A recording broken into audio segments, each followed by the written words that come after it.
You are experiencing the Knuckleheads of Liberty podcast. It is August 15th, 2025, and welcome to the Knuckleheads of Liberty, where we are bringing you the people and the organizations fighting for liberty around the country and in your region.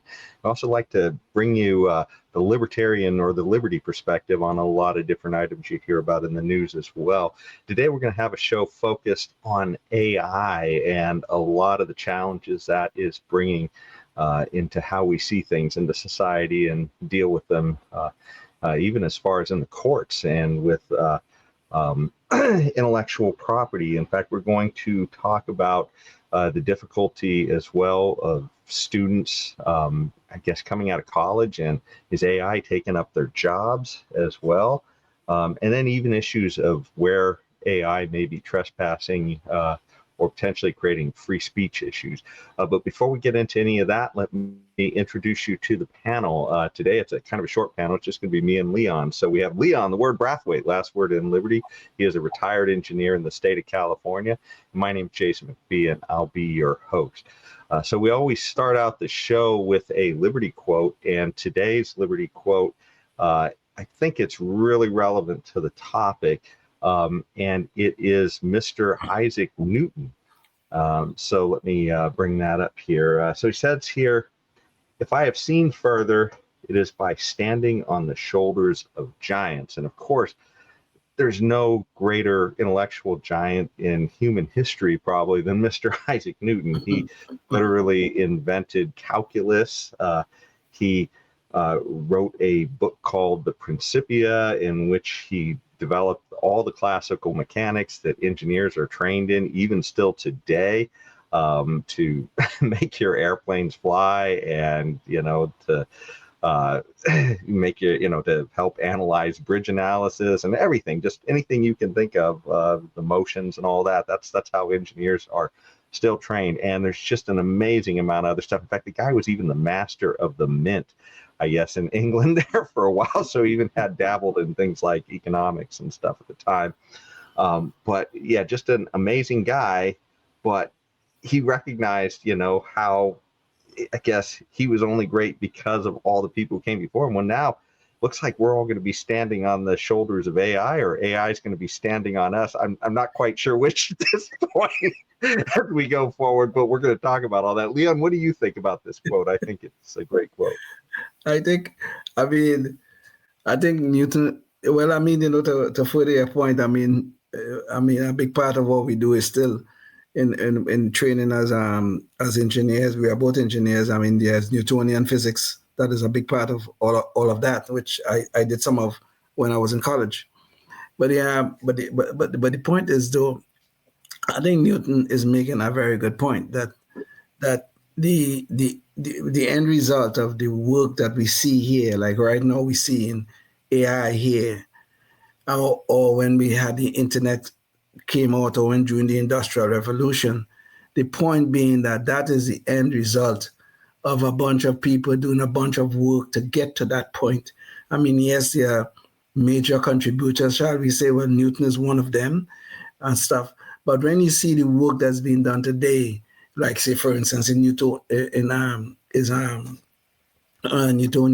physics, say, for instance, all of that is because we are still standing on the shoulders of a giant like Isaac Newton. And the thing is, it's very humbling of him to say that he himself was standing on the shoulders of giants, and which is a very humbling statement for a man of Isaac Newton's caliber to make. So I think he's absolutely correct. It's the sum total. What we see in here is the sum total. Now look at all this thing that's going on in AI. This didn't just start last year. This started God knows how many years ago. It's now starting to come into actual commercial use, where even I use AI to do stuff. Just this morning I was asking ChatGPT a question, and this is the point: is that at the end of the day, that all of these great leap forwards that we see in our development, in our human existence, is because we are all standing on the shoulders of great men and women who came before us.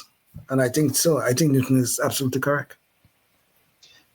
Yeah, it's and this has lots of implications too on stuff we're going to talk about later, but even things like intellectual property Yes. and I mean, keep in mind if there had been patents and copyrights at the time, we'd all be paying Mr. Newton because his families and ancestors for all of the things that his contributions have laid forward. So, Yes. so that may give us some insights on some of what we're talking about later. But let's dive into the topics. So, and by the way, too, I did want to say before we get into some of this too, that AI has been, I guess, also causing a lot of mischief. So we can take this into account as well as we start to look at this. AI is not perfect, and this was a story we covered a while back. But where here Gemini, that's Google's AI, literally had enough woke programming built into it that it started giving people images of things like George Washington as black when he searched for it. So, and it wasn't just that, it wasn't a one-off. It was like a lot of the founding fathers, it would bring up pictures of them as black, bring up black Vikings, it'd bring up women of hope. So this is just kind of, some crazy stuff. So AI ain't perfect. That's one of the things I want everybody to take into account before we get going with this. Maybe AI is telling us they're moving towards a transracial world or something. And just like, this transgender thing is taking over society. Maybe transracial is about to take over, I guess. I don't know. Go ahead. I'm sorry.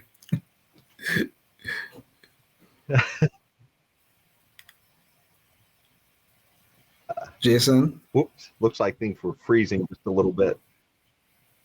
Oh, am I freezing? It looks like things were freezing just a little bit there. So, okay. What was freezing on my end? Hopefully that didn't cause an issue with the show.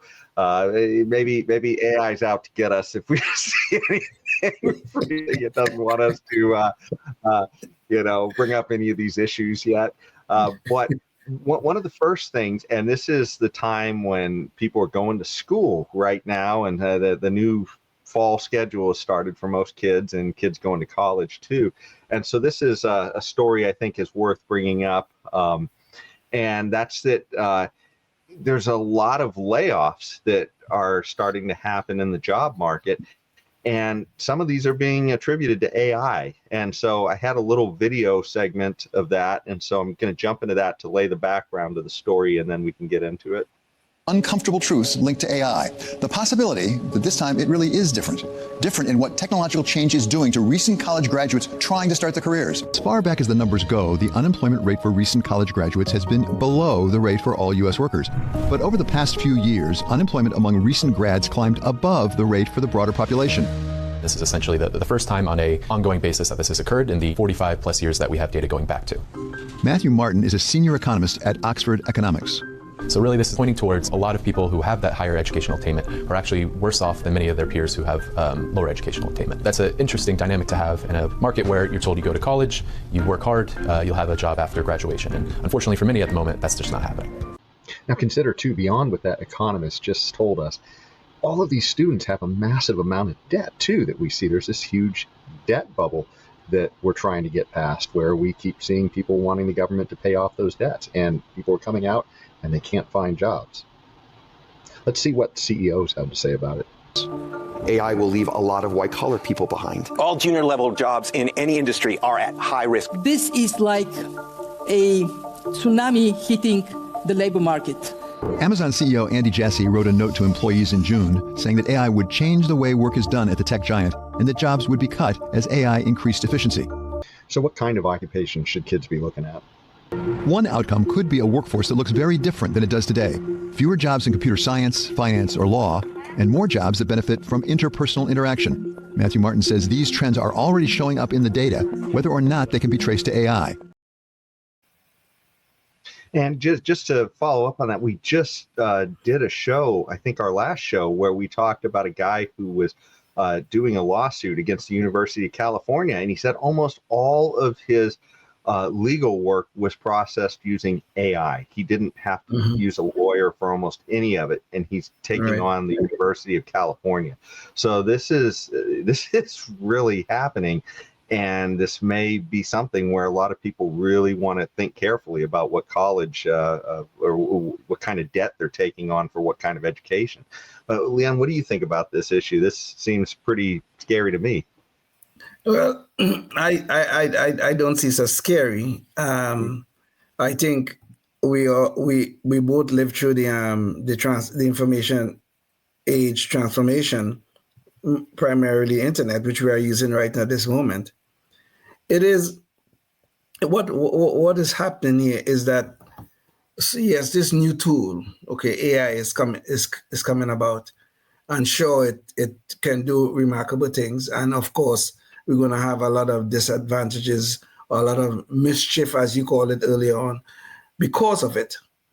But if you look at all our past major transformations, the Industrial Revolution, you look at the information age, primarily the internet, you look at those times, what you have seen happen is the labor market have been transformed, where new jobs come about.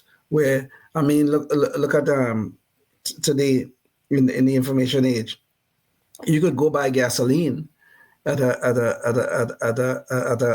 buy gas at a station, and you don't even speak to a human being. Okay, I do that all the time. Okay, this is a result of the transformation that occurred with the transformation age. Or you could go get money from an ATM. You don't have to speak to a human being. It happens. So transformation always occurs. Sometimes they occur in small chunks, or sometimes they occur in big chunks. And we are going through one where there's transformation in big chunks, where college grads, people who went to college, you and I did that. We came out of college, and because of the fact we have engineering degrees, we were able to get good jobs. We did. I had a good career. I'm not going to deny it. Could have been better, but I had a good job. Maybe next time I'll keep my mouth shut a little more. I hope not during your second career here. We need you to keep those ideas coming out. Yes. Okay, fair enough. But the point is though, in the transformation, we're gonna see new types of job development. Okay, individuals are going to go through some difficult times. There's no doubt about that. College students, people who are well educated, people with debt, they're going to go through some difficult times. There's no doubt about that. We cannot escape that in a transformation.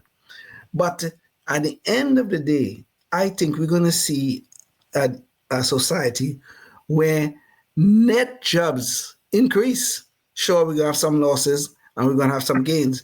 But the gains are going to far exceed the losses that comes out of the fact that AI is becoming a part of our daily lives.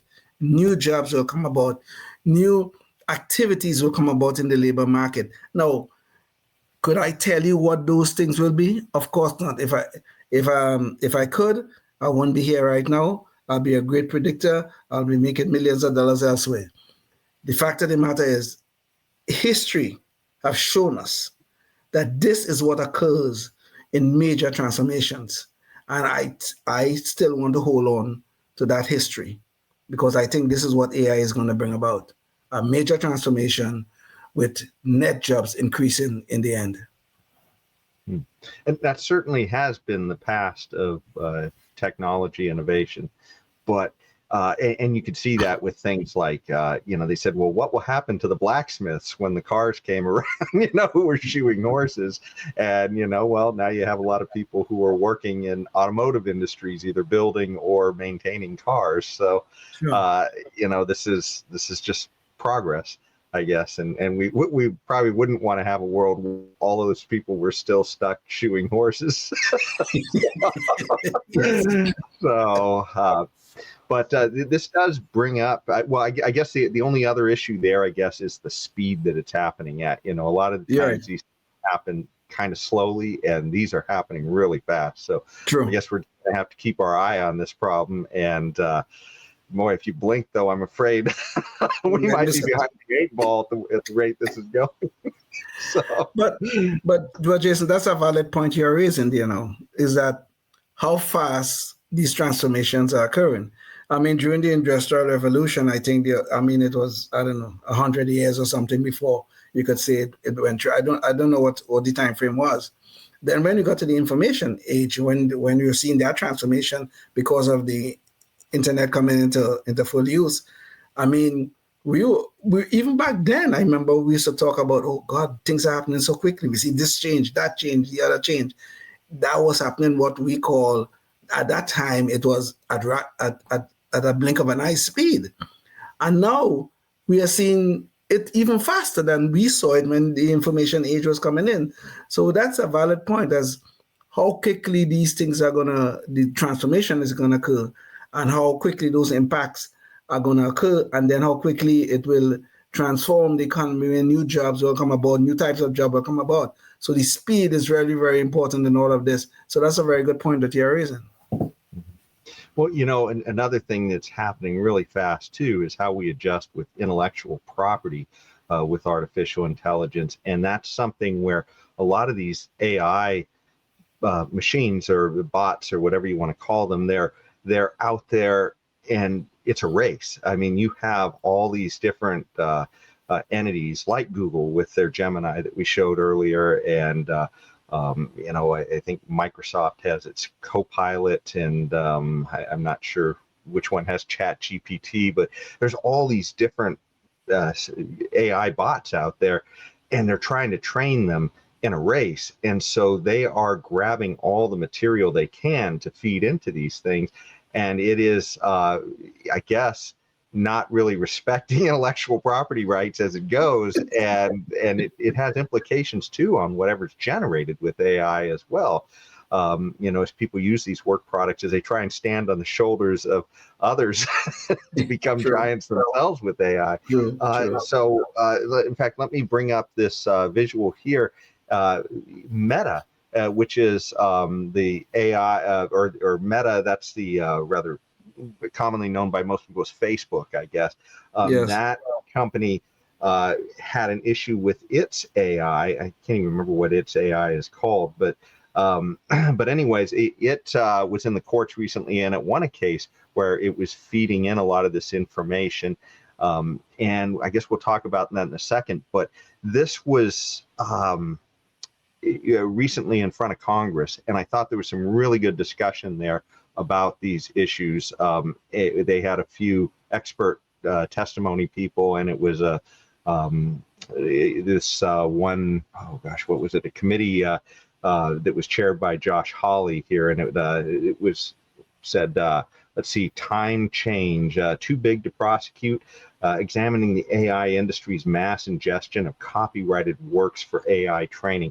So I'm going to play a clip from that so that you can kind of appreciate what happened or what came out of that hearing, because I thought that the arguments were really stunning. So let's jump into that. Let me just start by saying that today's hearing is about the largest intellectual property theft in American history. For all of the talk about artificial intelligence and innovation and the future that comes out of Silicon Valley, here's the truth that nobody wants to admit. AI companies are training their models on stolen material, period. That is just the fact of the matter. And we're not talking about these companies simply scouring the internet for what's publicly available. We're talking about piracy. We're talking about theft. For years, AI companies have stolen massive amounts of copyrighted material from illegal online repositories. The amount of material that we're talking about is absolutely mind-boggling. We're talking about every book and every academic article ever written. They went so far as to train their AI model. I get this. Meta trained its AI model to lie to users about what data it had been trained on. I mean, you talk about an Inception level worthy deception. Training the AI model to lie about what its own sources were. This isn't just aggressive business tactics. This is criminal conduct. And I just want to point out, Meta's conduct is not an exception. This is the rule when it comes to what is happening right now in the AI space among these mega companies. So the real question here is, what is fair use? And a lot of times that comes down to, is the material being used in a transformative way? There's also questions too here about whether or not these companies should have had to pay for the access to the material as well. It's also important to note, too, that this issue is not happening in a vacuum. It's not just happening within the jurisdiction of the United States, but it is a worldwide race on AI, and not everybody is necessarily going to respect the same intellectual property rights. That said, let's hear from a real author, Mr. David Baldacci, about what his experience was with copyright infringement and AI use of this product. I desire to be a writer. I worked away for decades and getting rejected over and over, but I kept going, honing my craft, remaining disciplined, taking the rejections head on, and using them as motivation. And finally, I was successful. And after 60 novels under my belt, I worked just as hard as I ever have. It's the American way. You work hard, you play fair, you stay the course, and you'll make it. I truly believe that until my son asked ChatGPT to write a plot that read like a David Baldacci novel. In about 5 seconds, 3 pages came out that had elements of pretty much every book I'd ever written, including plot lines, twists, character names, narrative, the works.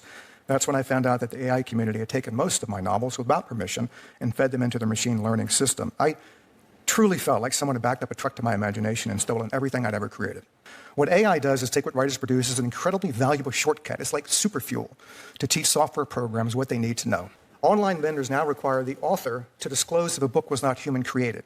It's getting to the point where they will have to limit the number of books that someone can publish on a weekly or even daily basis. This is insane. Source code and elements of algorithms are also protected by copyright. I would hazard to bet that if I stole any of the AI community's source codes or algorithms and then tried to profit off them, they would unleash a tsunami of lawsuits against me. However, if, as AI contends, fair use is actually my entire body of work, there is no more copyright protection for anyone. I'm sure AI believes that their IP should be fully protected against interlopers, and I agree with them. Thus, I am deeply disappointed they don't feel the same about people like me. I think the implications for authors are just absolutely earth-shattering, that AI might be able to generate a novel in minutes that it may take an author a year to produce. So this is truly transformative of this whole profession. But let's hear from University of Santa Clara law professor David Lee on the other side of the argument. Critically, in the cases against Anthropic and Meta, the judges concluded the plaintiffs did not show the models had produced any infringing outputs of the plaintiff's works. And that can be appealed, but that is the findings of both judges. My final point is the need for caution. Caution by the courts, caution by Congress, and the states. I believe it's important to weigh the United States' interest in AI innovation.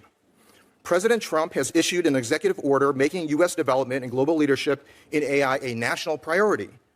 China has its own priority and a plan of surpassing the United States and becoming the world leader in AI by 2030. So there you have it. Those are kind of the stakes, and yeah, it's. What do you think, Leon? Is your jaw kind of dropping over there? Well, yeah. Well, you know, I didn't honestly. Until I started to read some of this stuff for in preparation for this show, this episode, I didn't realize the magnitude of the problem. And I think eventually, I mean, you know, I have full faith in the marketplace. There will be some discipline in this area that must develop. I think I think you know how I feel about intellectual property. It must be protected. I believe so. Maybe you could argue about the length of time that some of these things are protected. I think in some cases it's as much as 28 years, and then it could be renewed and things like that. You could probably argue about the length of the time it's protected. But I think intellectual property must be protected.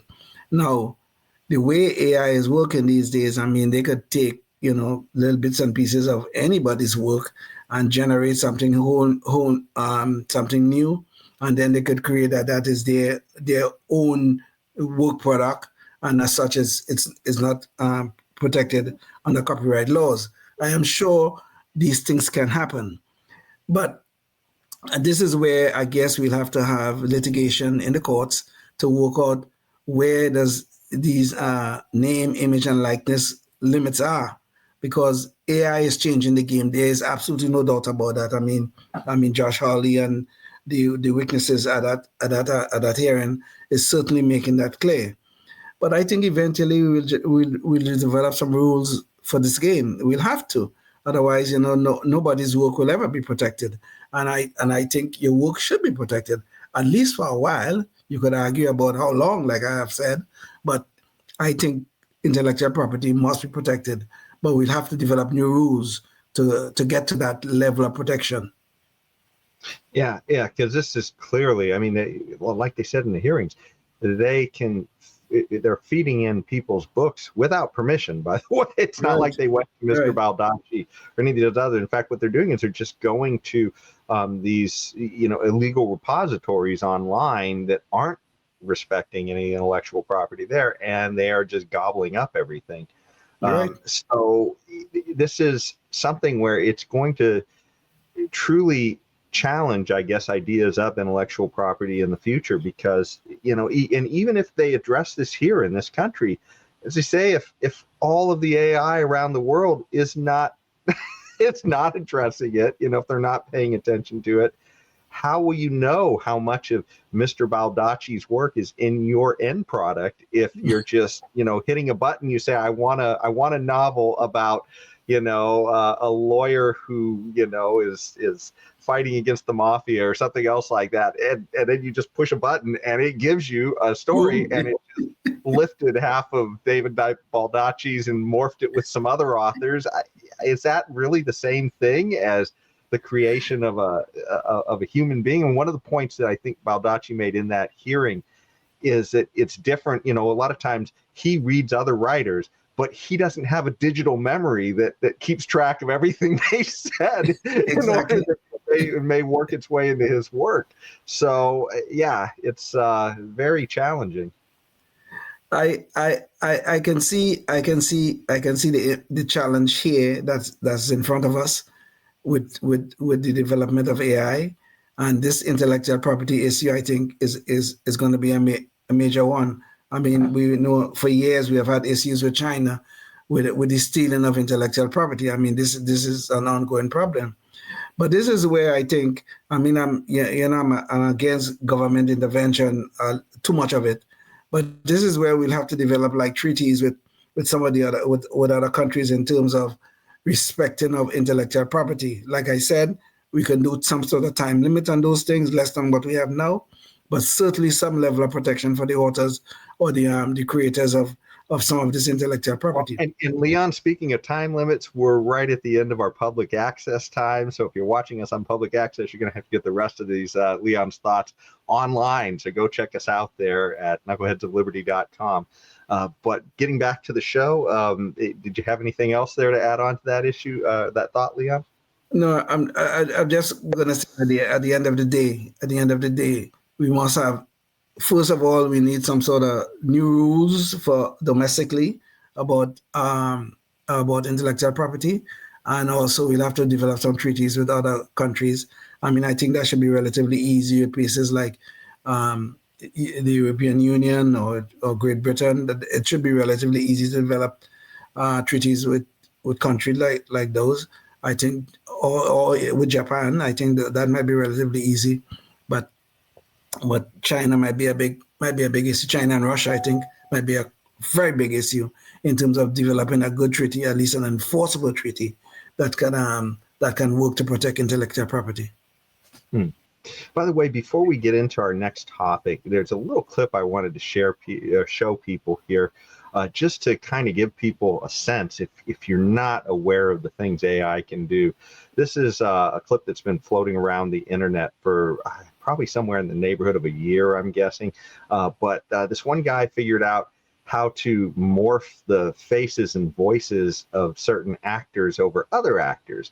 And the question starts to become, well, whose property is this when you get into it? And so I wanted to show this clip from the show Seinfeld that this guy had morphed other people's faces over, and you'll hopefully recognize the actors. Maybe we'll get into that when we're returned from the clip here. Here we go. Are you coming with me? Oh, yeah, I have to. I'm your fiancé. Peter Van Nostrum. What is so special about this jacket? He believes it possesses some extraordinary power over women. It's amazing how many beautiful women live in New York. I actually find it kind of intimidating. Well, you're as pretty as any of them. Just need a nose job. Kramer, what the hell is wrong with you? What is the matter with you? Kramer. So there you have it. That's just a clip from an episode of Seinfeld. Leon, can you guess who the actors were that were, which ones were morphed and which ones weren't? Well, I heard Schwarzenegger's voice. That we couldn't miss that. But I think the others. I need to hear them a little more to tell you who was morphed and who was not. But I definitely heard Schwarzenegger's voice. But you know, Jason, this is just the point, though. This is exactly the point. Okay. The reason why somebody would do something like this is that they are using things that already in the public's eye. They know these people. Well, obviously this came from the Seinfeld show, which was a very popular show.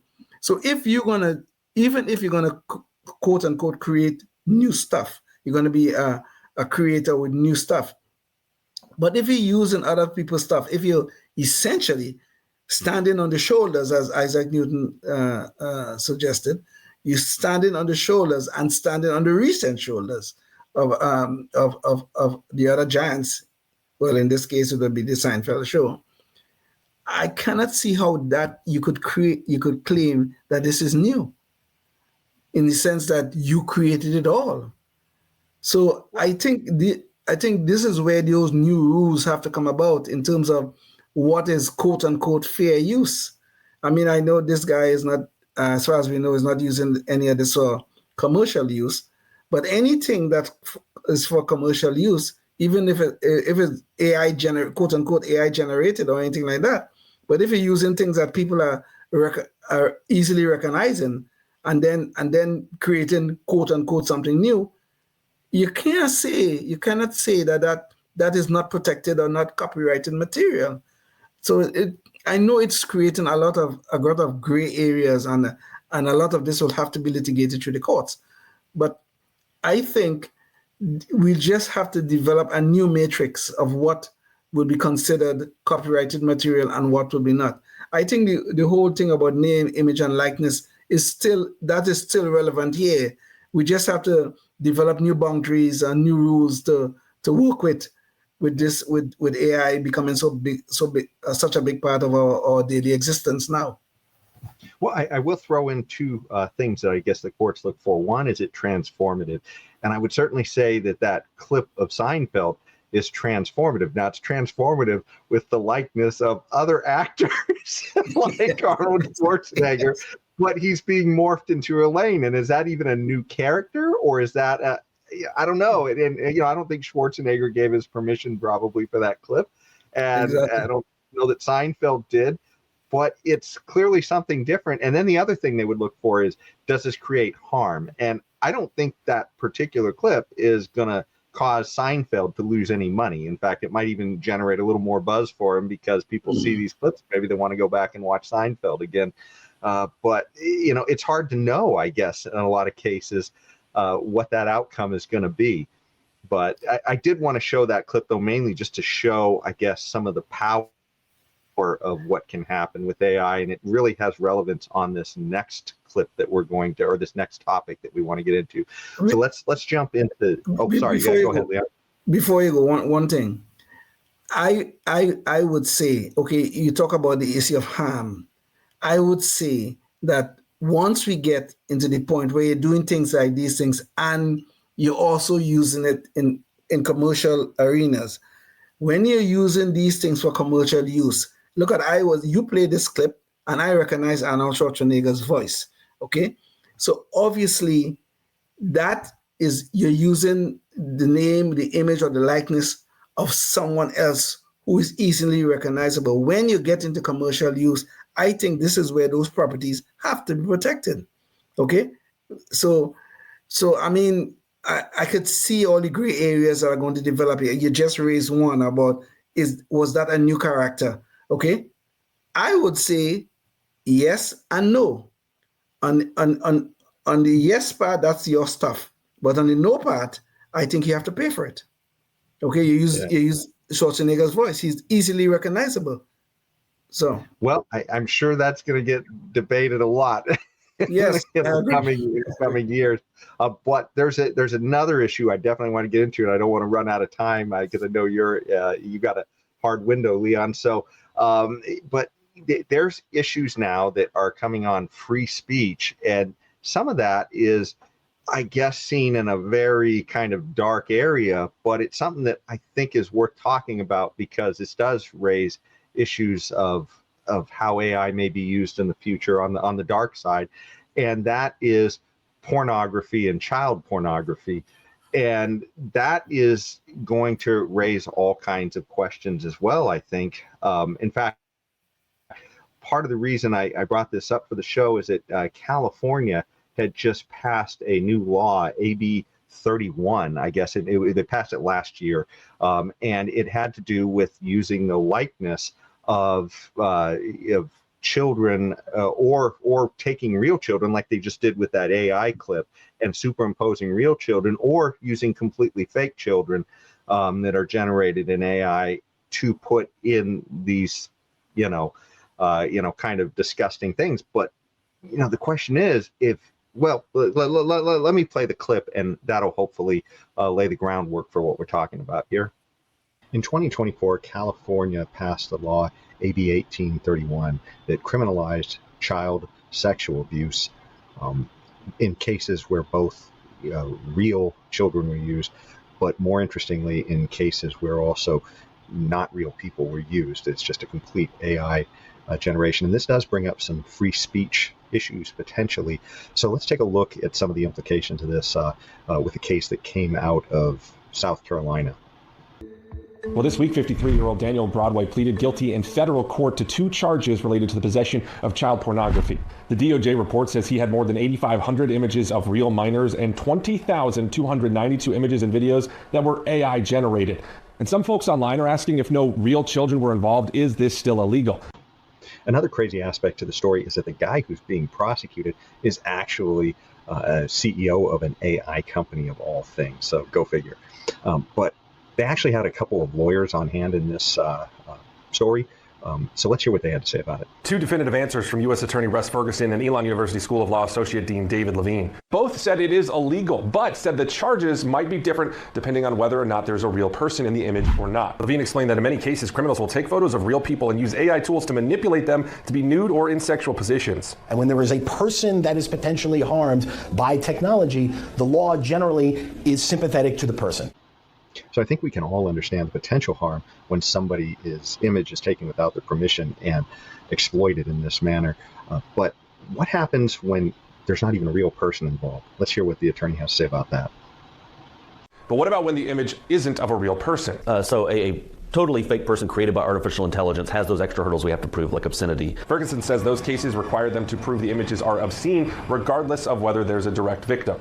The cases we take, there's no real question the stuff's obscene. It's prepubescent minors doing things that they shouldn't be doing on camera. It's obscene, and we try to be very careful about that. So that sounds like an easy answer, but is it really just the idea of obscenity? There was a case not too long ago where there was a book called Gender Queer that was in a bunch of school libraries, and there was a big debate about whether or not the book should be in those libraries. But according to that definition, that book, Gender Queer, should have been considered generated child pornography, right? I don't understand. It seems like these definitions are very squishy. So there you go, Leon. That's I guess the question there is, if something is a completely generated idea, and no matter how obscene it is it thought policing at some point if nobody real was even harmed? And here are the obscenity standards. The average person in the community would find the work's predominant theme prurient. It depicts sexual conduct in a patently offensive way, and when taken as a whole, lacks serious literary, artistic, political, and scientific value. Even all that still sounds like that's challenging our free speech. So I don't know. What are your thoughts on this, Leon? Well, let me make one point before I get into the rest of it. Where it involves children actually accessing, underline accessing, actually accessing things like genderqueer I have a real problem, and I don't think that should be permitted. Like putting that in a public library where kids could be opening this book and looking at it. Okay, that is a different issue. Is a totally different issue from the case involving this guy where they found actual images on his computer. They charged, indicted, and prosecuted him. Oh, sure. No. And Leon, just to clarify, though, the reason that was put in wasn't for the access. The access was the reason everybody was upset about it. But if you think about what that book was, it was images of not real people, or maybe real, maybe a recreated image of a real person. Because I think the author said it was a memoir of his growing up or something else like that. But the bottom line is, it's still images of underage people having sex. Right?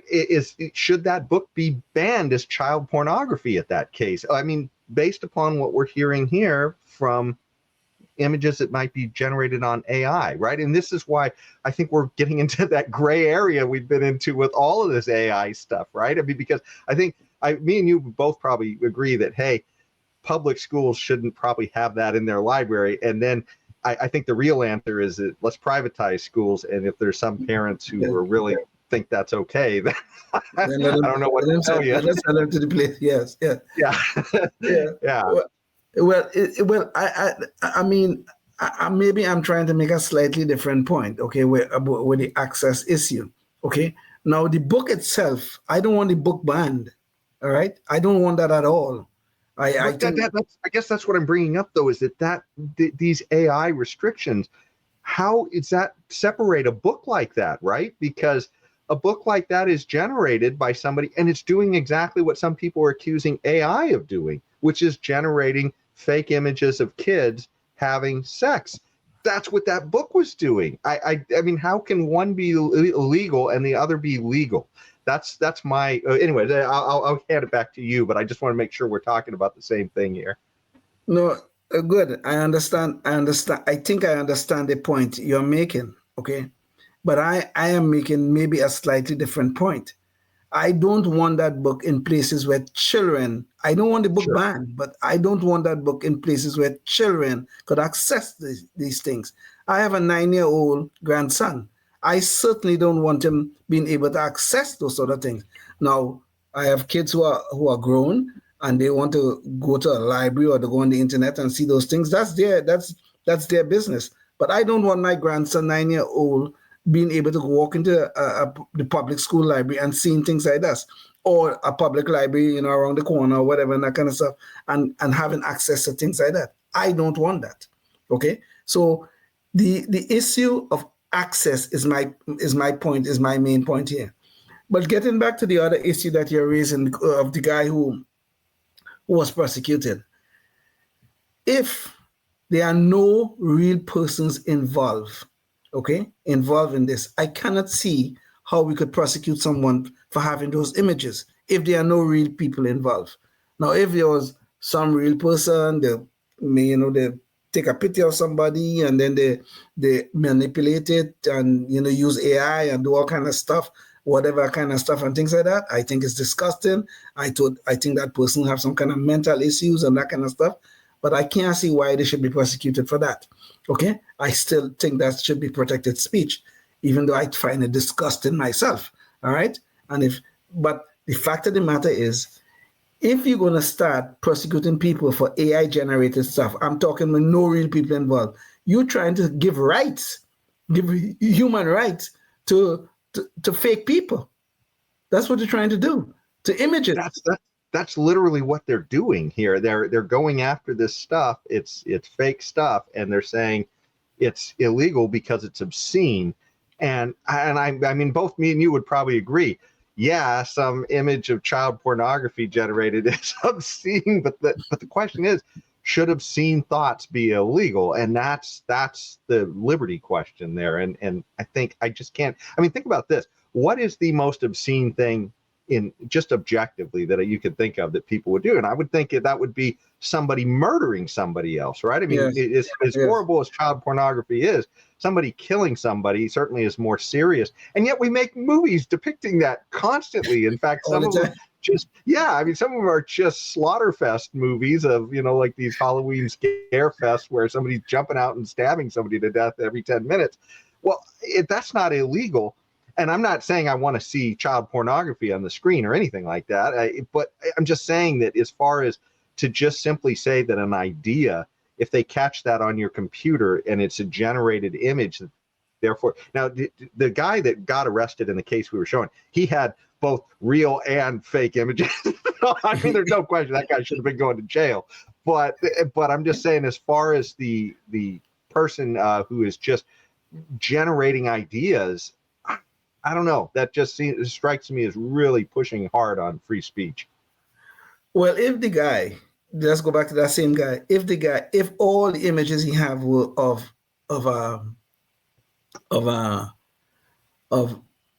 AI generated stuff, no real people involved, I cannot see why they should prosecute him. Okay, because then you get to the issue of the thought police. Just because you think this, it might be a disgusting thing or whatever, and I think it's disgusting, even if these images are just of fake people that was totally AI generated. I think it's disgusting. I think that people need that sort of person who would be doing those sort of things and looking at those sort of images. They need mental health help. But that does not mean that they should be persecuted for having those sort of image. The only time you should be persecuting people for these sort of things is when there are real people involved, because I don't know where this can go. I can see that. I can see where there are real people involved. You're a real child. I mean, someone under the age of 18 or whatever the age cutoff is. But there must be a real person involved, because you cannot give rights to images. You can't. As disgusting as the image may be, I mean, we will think this guy is creepy, we will think, or whatever, that kind of stuff. You cannot prosecute somebody for having disgusting thoughts. And this is the problem I see with these sort of prosecutions. Well, we are running short on time. And speaking of creepy guys, that's a good segue into our last topic, our Knucklehead Noise Patrol. And let's see what Jim Acosta has been up to, because he's been dabbling into AI recently too. And I think he's kind of bringing up the ick factor. But let's find out. He actually interviewed an AI rendition of a dead guy recently. That's where his career has gone. Anyways, here's the video. I don't know how many of you remember reporter Jim Acosta from CNN. He hasn't been there for a while, but he was one of Donald Trump's favorite reporters. Let's take a quick recap of one of their exchanges. Well, when you report fake news, when you report fake news, which CNN does a lot, you are the enemy of the people. Go ahead. Mr. President. So that was Jim Acosta in all of his splendor. Well, let's check in and see what he's doing now.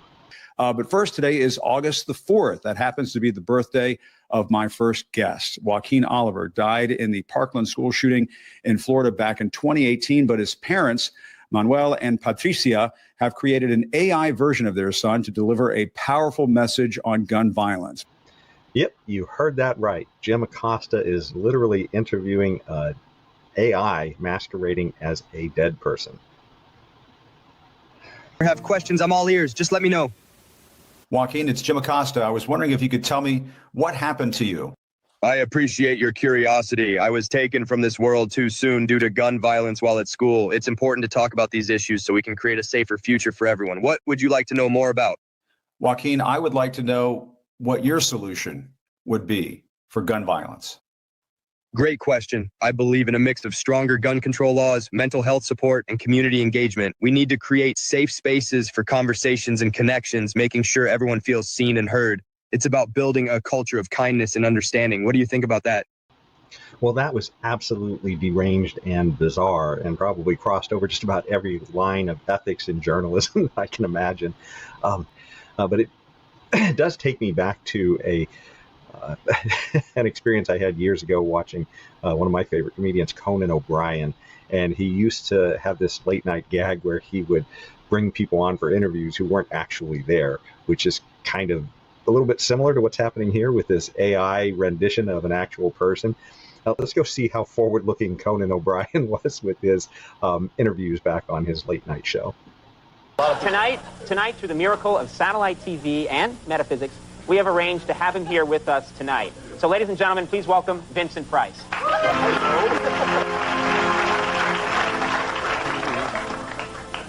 Mr. Price, thank you very much for being here. Really, this is an honor. Conan O'Brien. Greetings from the other side.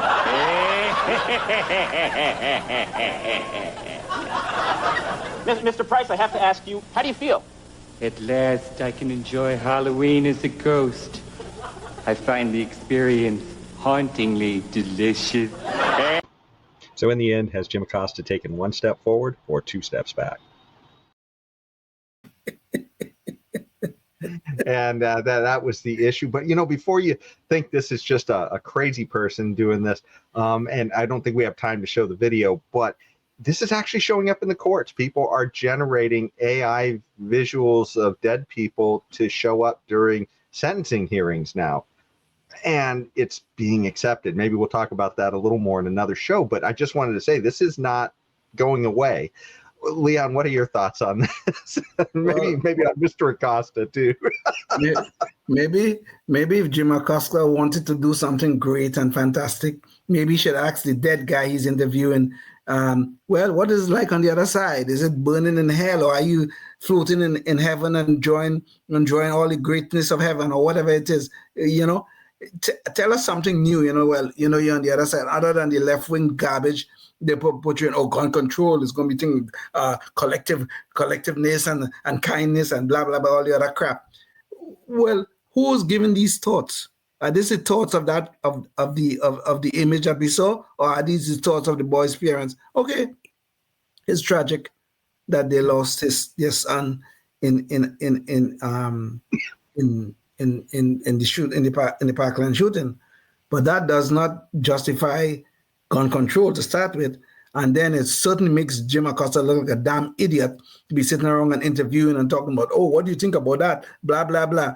You're talking to the guy's parents. He's probably the guys who you're talking to. Those are the people who generated the thoughts of his voice, and then giving us this nonsense about, this is some kind of force, that kind of stuff, interviewing a dead person. Now Jim Acosta can say, I interview dead people.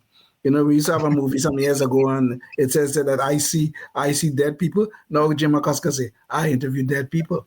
That's great, Jim Acosta. I see where your career went. Maybe that's why CNN decided to dump you, because you interviewing dead people.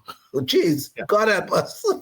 And think of where this could go. I mean, we could have an interview next week if we had the AI capability here of interviewing, say, Martin Luther King and what he thinks about things today. Would that be right? Or maybe even we could morph Jim Acosta and we could interview Mr. Acosta on our show. see if he agrees with real Jim Acosta on what he just did. That's literally where we could go with all this. To me, it seems absolutely nuts. So. Jeez.